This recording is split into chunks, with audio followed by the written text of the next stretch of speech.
So hello, everybody. I am Jessica Koch, and this is another interview with Profound Professionals. Profound Professionals started because I felt it in my heart and was called to promote people who are leaders in their industry, as well as touching the community and the world in some greater way. And to me, that's profound. So when we can step into our calling and our passion and our purpose, and then beyond that service of a business, also reach out and do good. I think that is a combination of profound.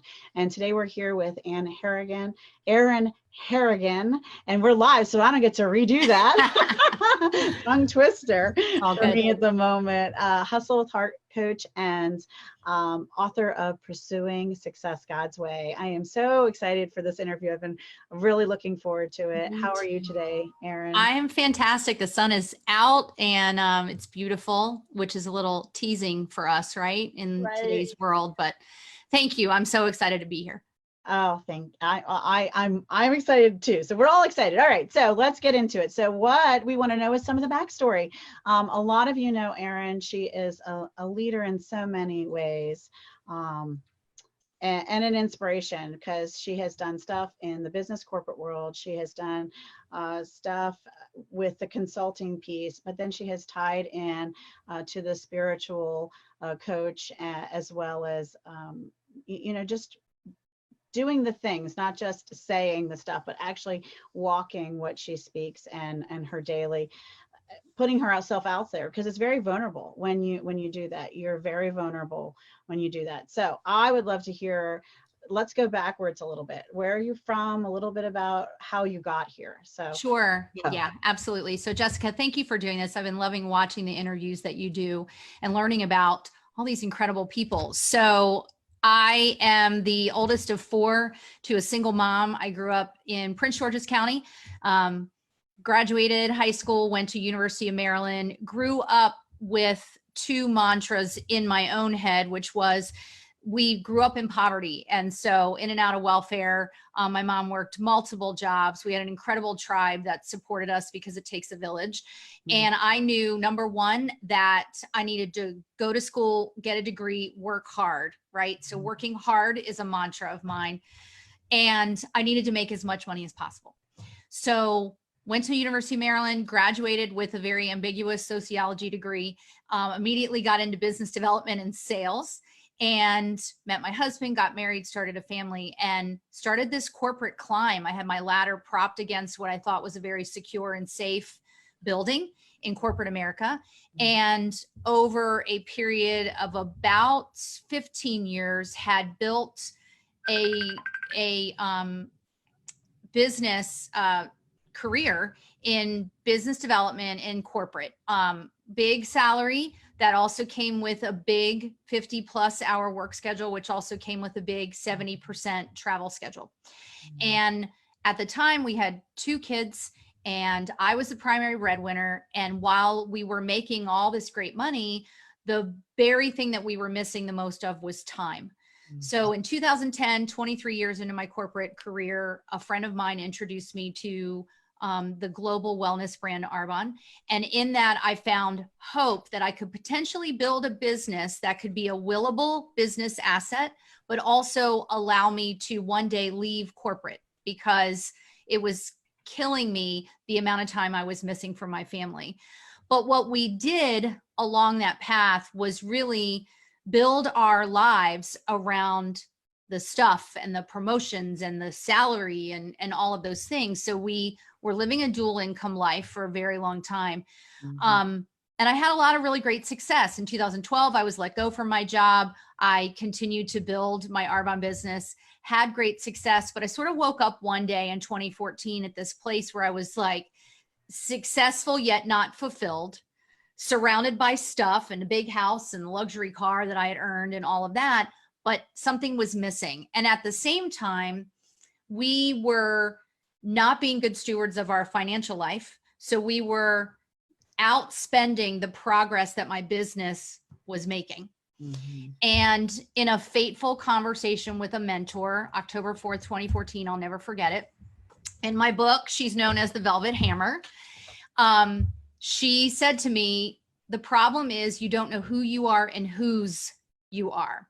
Because see, I had wrapped my identity my whole life in hard work and achievement and accomplishment and action. And when we wrap our identity around those things, which are temporal, as we're all sort of experiencing right now, right? With businesses being so impacted by the virus and changes constantly happening around us, we're always on shifting sand. And if our identity is tied to that, which mine was, if something goes wrong, we immediately start to spiral downward in who we are and who we think we are and all of that.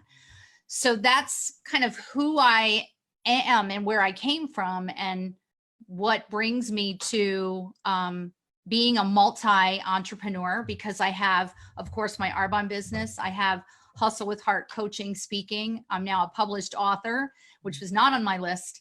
And I also do some business consulting. So I think had I not gone through the challenges that we've gone through, I would not have experienced the opportunity to be a multi-business entrepreneur. And I think where we are in today's world right now, that's exactly what is about to be born, because necessity is the mother of invention, and more businesses are started in down economies, in crisis times than ever.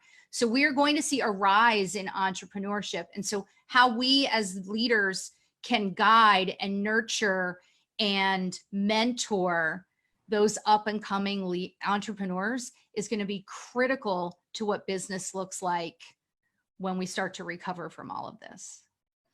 And so you went through your journey and you've landed on your feet here, and you kind of really have figured out what your passion, your purpose are, and where you're going next from here. And you felt very compelled to put this book together, and that has been launched. And I'm sure that's a breath of relief and feeling of accomplishment. And so talk to us a little bit about this book. So Pursuing Success God's Way. Yep. Tell us some of maybe the key points or some of the things that we really need to read this book if. Yeah, absolutely. So I put this book together because from about the point where I had that conversation with the Velvet Hammer, and what changed in that moment is that I gave my life to Christ. And it is vulnerable, and it is, dare I say, brave to be a business leader, speaking of God being the driver of all that I do.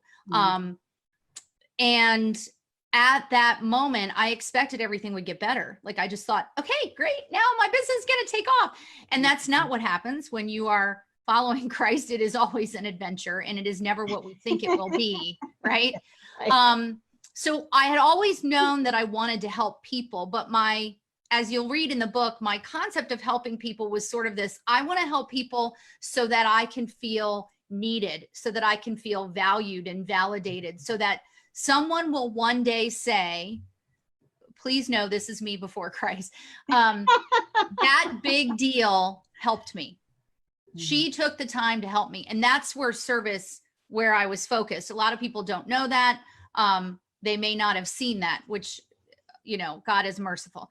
But the reason that I landed where I am is because I've always wanted to help people. And I thought that I'm a planner. I'm very organized. So I knew I'm going to leave. One day I'm going to leave my corporate job, and I have my Arbonne business, and I'm going to go to the top of Arbonne, and like, that's my plan, and that's my path, and that's it. And then when God went, I have something bigger for you, it many days it's still a struggle. But where I have landed is that this is a message, this idea of where is our identity, and how do we serve from the gifts that we have, and what is our ultimate purpose, which is love people. That this passion is what was born out of all of that. So I wrote this book because last summer I'm working with a coach, which, by the way, if you want to get anywhere in life, I highly recommend you work with a coach of some sort. Many industries have sort of their own built-in mentorship and so on. Network marketing is a perfect example of that. But working with a coach really peels back the layers, which is what I help my clients do. So my coach, shout out to Dawn Schuler of the Schuler Group, started to peel back and say to me last year, you have all of this content. You created the Hustle with Heart podcast. You do this daily dose video Monday through Friday. how do you take all of this content and tell your story? And at the same time, in my prayer journal, God was saying, you need to share the story. You need to share the story, because your hindsight, Erin, can be someone else's foresight, which is what mentors do. Mhm. And so I wrote this book really for people who are kind of in a number of places. Number one, maybe they've had success. Maybe they are successful, or they think they were successful, but they're not now, but they've sort of hit this same wall that I hit, which is like, I really thought all this was going to be the be all end all. I thought this was my destination, but something is missing. And I believe that that hole that we're all trying to fill is a God-shaped hole. Other people who want to read this book are those who maybe feel like they're constantly chasing the money, but they're not really achieving the success level that they thought that they wanted. And the question is, well, what's the why behind that success level, right? This is a great book for those who are going to be transitioning to entrepreneurship, who want to build a business that is faith-based, that is Christ-centered, who want to serve, but also know that part of being in business is marketing, and it's okay to make money. And how do I do those two things? You know, how do I stay true to my faith, but also be a smart business person? Yeah, I will never forget the day that light bulb came on for me. I don't have the date like you do, but I was with a very dear friend of mine, Jan Jarbo, and we were having lunch. And I was in radio advertising sales at the time in my journey, and so was she. And I felt I was holding myself at a certain income bracket, which was extremely low for the sales that I was in.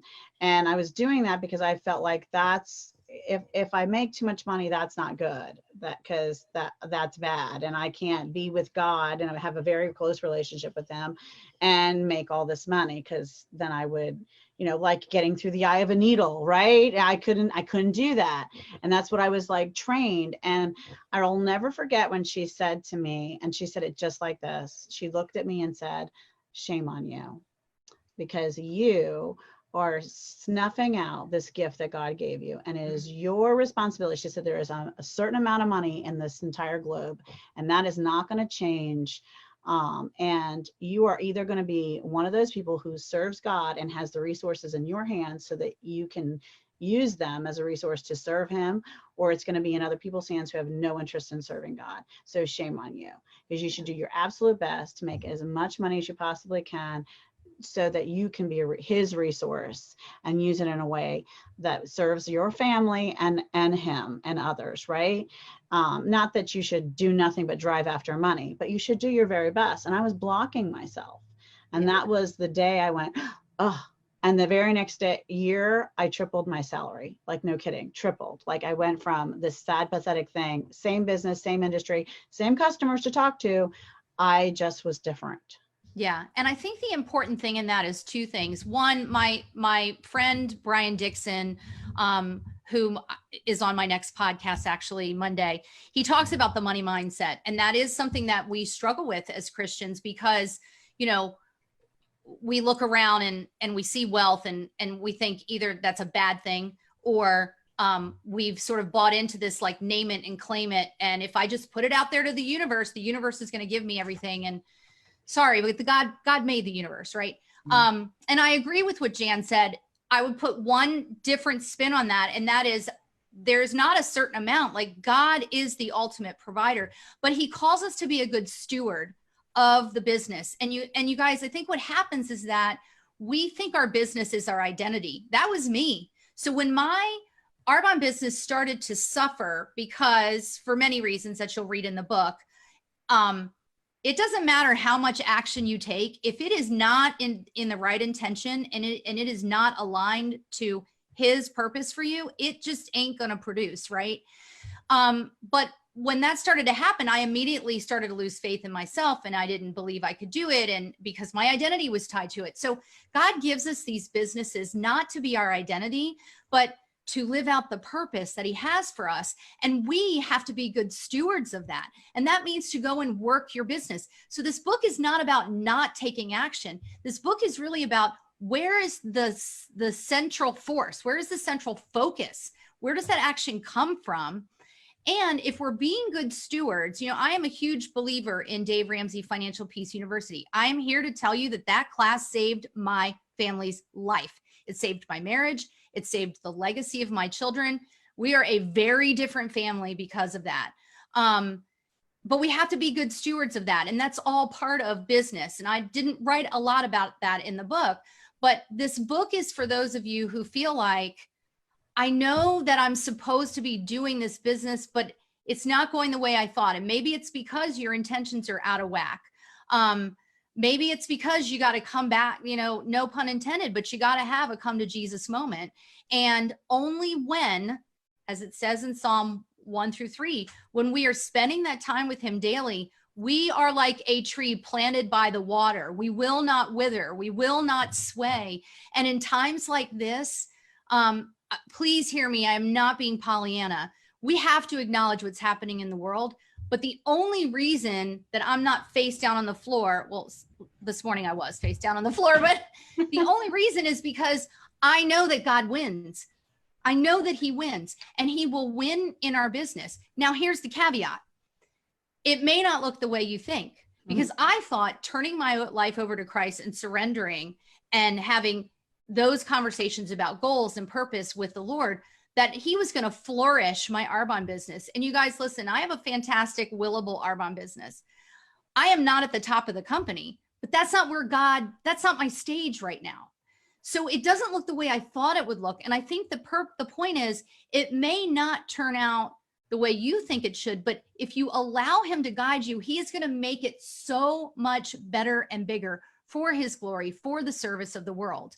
And because my identity was tied to that business, I still struggle that I'm not where I thought I was going to be.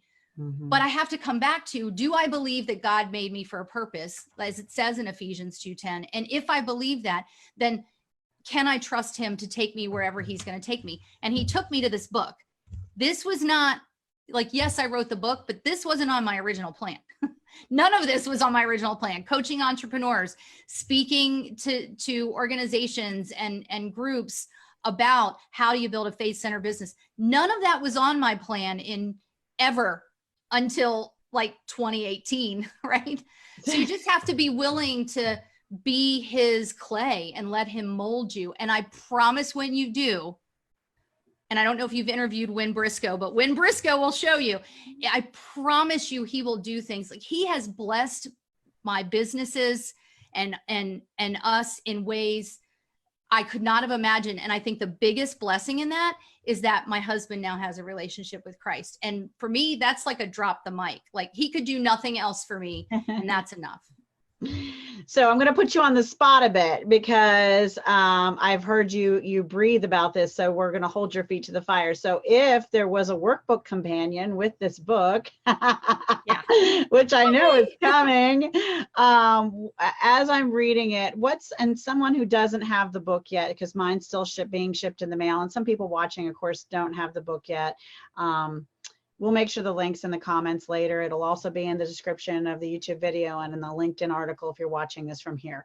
But what I wanted to say is, I'd like you to give us something actionable we could do today, a question we could ask ourselves, or what is something that we could do today that would get us started on this journey, that would be a part of the workbook of the future, that would kind of go together with this book. Where can we start, or what's a question we can ask ourselves, or what's something we can take action right now and do that will help lead us on this journey? Yeah, so there's two things I'm going to give you. And actually, throughout the book, at the end of each chapter, and also in the back of the book, is an inspired actions list. Because I don't know about anybody else, but I am super famous for a speaker saying, go buy this book. And then I buy the book and I read the book and I'm like, okay, check. But I didn't learn anything because I didn't really put it into action. So that's why the inspired actions is so important to me. So there's two exercises. One, you can download this one from my website, erinharrigan.com, when you subscribe. It's called the I Am exercise. And number one, it's understanding that you are defined by who God says you are. So if you take a sheet of paper, sorry, the wind is really kicking up. If you take a sheet of paper or an index card and you go to scripture, start in Ephesians 1 and 2, and create something that looks like this. I have a sheet. It's a sheet. PDF on my website. We'll and share just the link. go through Ephesians 1 and 2 and see, what does it say that you are as a believer in Christ? It says, I am chosen, I am blameless, I am redeemed. Start to make that list. So that's one exercise that you can I do. love that. And then keep it handy. I made mine. I Laminated it. It's not formally laminated, and it says things like, I am more than a conqueror through him that loved me. I am clothed in strength and honor. Like, these are things that it says in the Bible that you are. And it is a daily practice. It is not a check the box and I know it forever. It is a daily practice. So there's the I am exercise. The second exercise, which comes out of chapter 3, is what I call the under control exercise. So you take a sheet of paper, draw a line down the middle. On the left side column, put my control. And on the right column, put God's control. And then list all of the areas of your business on the left side that are truly within your control. Like, it is within your control to reach out to clients. It is within your control to connect with people on social media, on LinkedIn, etc. But it is not in your control how they respond to you. It is not in your control what additional connections can be made because of that one outreach. Because when you start to understand what's in your control and what's not, you can breathe a sigh of relief and say, all I can do is all I can do, and all I can do is enough. And then you don't get into this overworking, which is where I spent a lot of my time when I felt like my business was not operating well, because I thought, well, I just got to do more, and I got to do more, and I got to do more. And then putting everything aside, putting the Lord aside, putting my family aside. They say that entrepreneurs work harder than anybody else. And I believe that. But I also do not believe that we are more productive by just doing more. And so this under control exercise will help you start to define what's within your control and what's not. It's fantastic advice, and I will agree with you wholeheartedly on most of it. I mean, I hope you'll forgive me for putting in a little bit of a however. First, I want to say hi to Connie and Narit and Deanna and all the wonderful people who are watching with us right now. Thank you so much for being here and supporting Erin. One of the things you said about reaching out to people, how they respond is not in your control. However, and this is one of the things I teach from my sales skill perspective, is how hot your prospect is can sometimes count on you and your skill set. Oh, yeah. So you definitely need to learn to know what their buying language is and to speak their language and to make sure you're saying things that are going to shorten that sales cycle and not totally kill it, right? And you need to learn the different skills for different ways to close the deal, because you can talk to 50 really interested people who really truly need you, and it can be some in your control that you don't quite have the skill set yet to move that to a client that you can help, and that can be part of your responsibility. But in some cases there are people that are going to respond how they're going to respond, and that has nothing to do with you. So I agree, but I have that however. Well, I think what I would build on with that, Jessica, is that's true. But I think it also goes back to, are you praying over that strategy? Are you praying over, how do I connect to the right people that can teach me the right language? What is the right language? What is the right tool? How am I identifying? You know, one of the things that Win Briscoe helped me do a couple of years ago when I just started thinking about this coaching thing was, who is my client avatar? Well, if I had not been willing to take the step to meet with her, to start to define that, to know who my target audience was, but that all started with, Lord, where do you want me to go? Right. Who do you want me to talk to? Absolutely. I totally agree with that. Yeah. So, and I think it's another thing. It's a very wise, I'm not sure I would call him a mentor, but a very wise boss that I had many, many years ago said, ask the question and shut up. Like, don't over explain it. Right. Yeah. So I think that we have to learn to ask the question and do the outreach and not get attached to the outcome. And I think my daughter, who's in insurance, is learning that. I think my daughter, who's an artist, learns that. Like, you got to walk in the room and audition and walk out. Like, you can't get tied to the outcome. Right. It's when we get tied to the outcomes and we start to build our identity around that our mind gets spiraling. Yeah, I totally agree. So really the bottom line here is, if you haven't gotten the message, get the book, reach out to Erin, pull out some of her free resources. We'll make sure you have the links to everything. Before we move into a close, I want to touch on the profound piece. Now, Erin's doing lots of things that are profound, and in her industry leadership, as well as the community, just in how she runs her business and connecting it with God. But beyond that, there are some causes and charities and other ways she's supporting the community that have nothing to do with income for her or her family. And I would love for you to share some of those things that make your heart sing and what those causes are. Sure. So what really makes my heart sing is the Elaine's Gift Foundation. It's a fund through the Community Foundation of Southern Maryland. And I started that in honor of my mom. 17 years ago in May, we lost my mom very suddenly to leukemia. She was a very strong single mother, as I mentioned earlier, to 4 children. And she would have loved to have been able to pay for her higher education. And that just was not possible. So the Elaine's Gift Foundation gives scholarships to the college scholarships to the children of single moms and brings higher education within reach. So every penny from the first 1,000 books that are sold is going to the foundation so that we can give a scholarship this year. Have definitely been involved with the Dream Queen Association and the Gals Lead Mentoring Program for coming up on 8 years, which is, you know, really helping young women in high school get to know all of the things that I didn't learn until I was 40 about, you know, trusting yourself and dreaming big and being a leader. And then the last thing, which I think is really important right now, is that my Arbonne team and I are collecting donations to put together break room boxes for our local hospitals here in Calvert and St. Mary's with Arbonne nutrition products, protein bars, protein shakes, hydration, etc. And if you want to donate to that, we can get you my Venmo.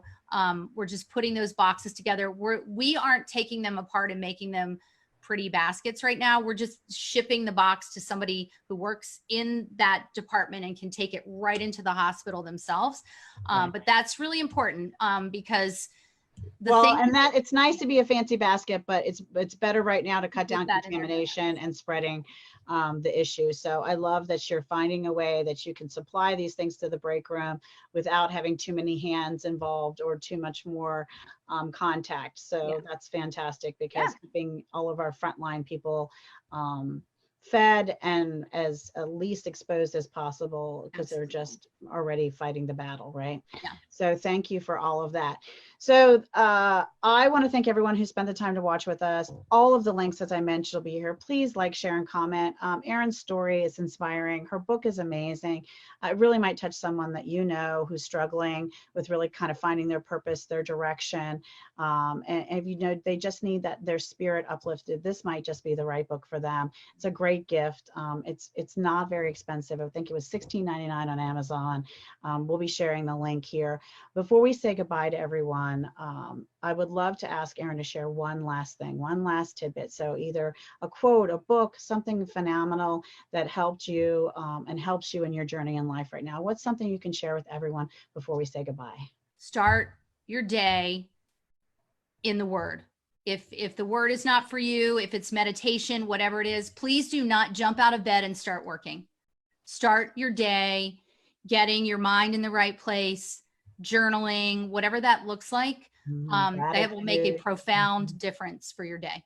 Yeah, even if it's like you said, if the Word's not for you, the journaling, the meditation, finding that anchor of gratitude, whatever your connection is, I totally agree with that.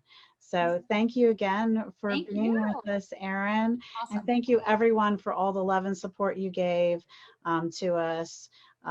And until next time on Profound Professionals, you can find me all the places and the links, and we wish you well. We wish you safety. We wish you success. Stay home. And joy and love, and find something to be grateful about for today, and find a way to help someone else today. So take care, and bye, Erin. Thank you. Bye. You're welcome.